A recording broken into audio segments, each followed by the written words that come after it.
Bricks and Minifigs is your one-stop shop for all things LEGO. Hit the link below to find a store near you. I'm Alex, Alex Bricks on Instagram and Flickr, and this is my Monaco Grand Prix from 1988 build. It features the McLaren MP4, one of the most dominant F1 cars of all time, driven by Ayrton Senna, and it's depicting a part of the track that comes down by the harbor, which is really an iconic spot, both for its overtaking abilities. I mean, Monaco's known as a really tight street circuit, and it's hard for cars to overtake.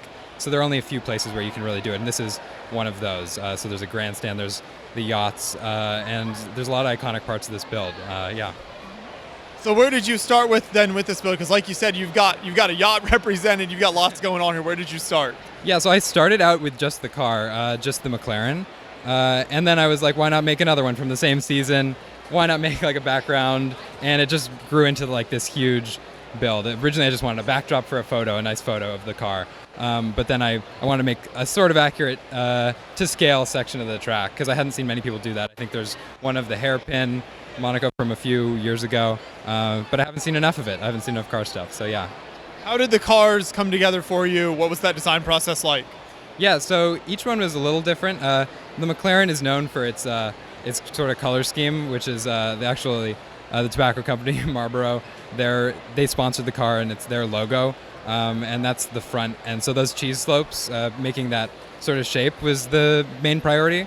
And then the other car, it came together a little easier. It was more about getting the shaping on the nose. It's a little more structurally sound than the McLaren, which has some really weird techniques underneath. But yeah. Obviously, a big section of the build is the road, the track itself. So what pieces did you use there? Because you've also got all these curved lines in there. Yeah, so it's mostly just bricks, a lot of 2-wide bricks, a lot of 1-wide, whatever I had. I had to order a ton of kind of 2x4s, 2x6s to make it. I wanted it to be sort of smaller pieces. So there are sections that have more detail, like the lines, the arrows. There are a lot of plates stacked together. There's some grill slopes, things like that. And then I wanted to get the sort of incline up that goes towards the tunnel, where it's coming the other way, the track, but comes down from the tunnel. And that's using a bunch of 1x2 bricks. And if you stack them all together, you may know you can sort of flex it and make a slope. And of course, you've got the rock work and the building. What does this building represent? Yeah, so I was looking through photos, and nowadays this entire section is covered with buildings, because Monaco's a really small place. It needs to use all that real estate.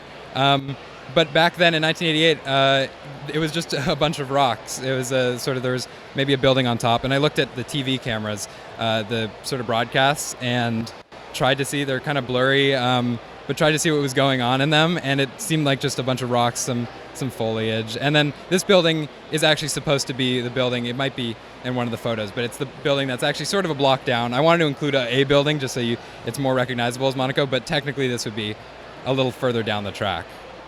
How did this rock wall come together for you with the leaves on there? That came together for me at the convention, pretty much. That was sort of the last step. I was putting it off for a lot of the build. I brought a bunch of just slopes that I had in the right colors, and spent some late nights here putting it together. But I think it turned out all right. Then you've got the crane section here. So is this something they always have on the tractor in the race? Yeah, so if you look at photos from races, even today, a lot of them have cranes all along the track. I mean, especially in Monaco, because it's such a tight area.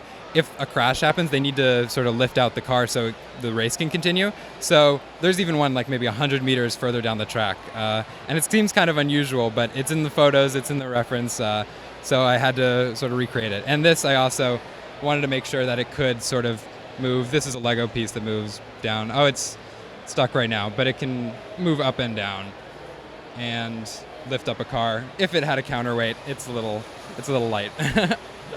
No, that's fantastic. One really nice detail I like here is you've got like the rubber kind of debris around the edge of the tractor. I think that's such a great detail. Yeah, thank you. It was actually kind of a side effect. I wanted the F1 cars to have slick tires, and LEGO doesn't make a slick tire in the right size.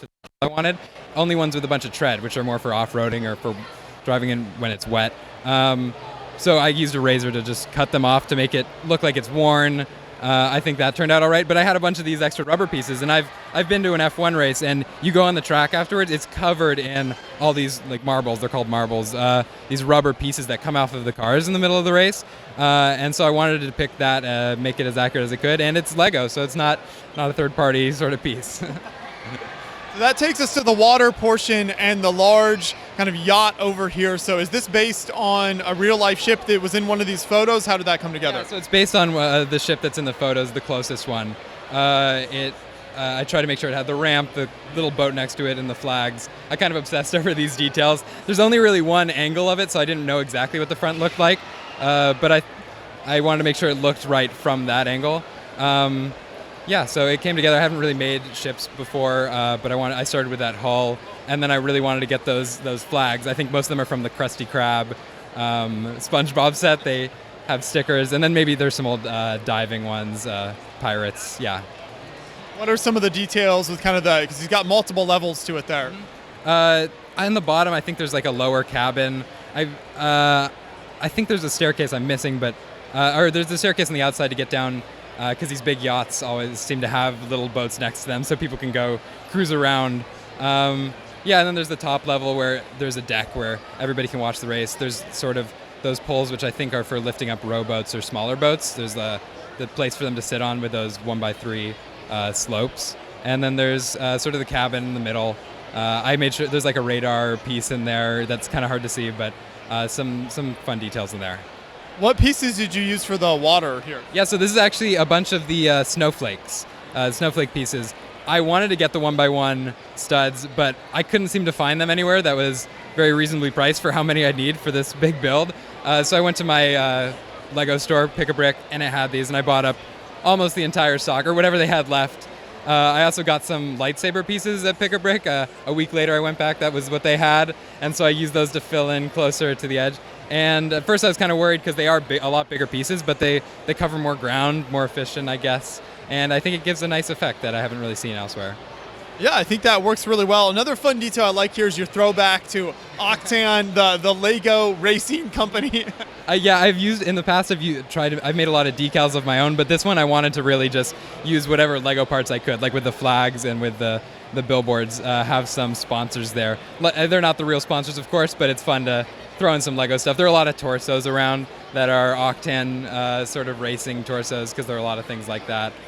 So that's a fun way to make it in the Lego world, blend the real world with Lego.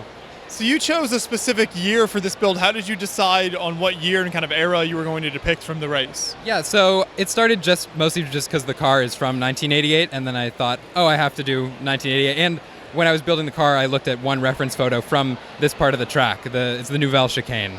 And I wanted to make that sort of yacht in the background. I wanted to make more yachts originally, but one proved to be enough.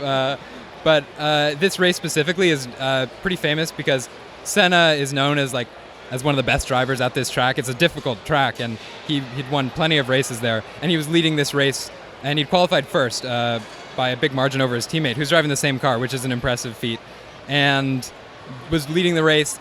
In the 60th out of 70 laps, or around there, he just crashed into a wall, just out of the blue. There's a photo of it, but it was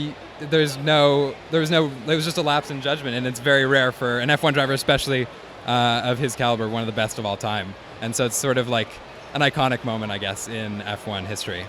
That's really cool that you were able to capture that here. Have you been to Monaco yourself to see the track or the race? I have not. I've talked to some people around who have been there. They've stood at different sections of the track, because it goes around almost the entire city, the entire principality. And so all these sort of spots are iconic parts of the track, but I'd love to go sometime. I have not been. Yeah, well, I hope you're able to make it there someday, check out the race. It's always super fun to go to sporting events like that, and I think you've done a really good job capturing it. Maybe you can pick yourself up one of these yachts first to arrive in? Yeah, I think so. I think I'll build my own, actually. Sounds good. Keep up the good work here. Thank you. Great. Thank you.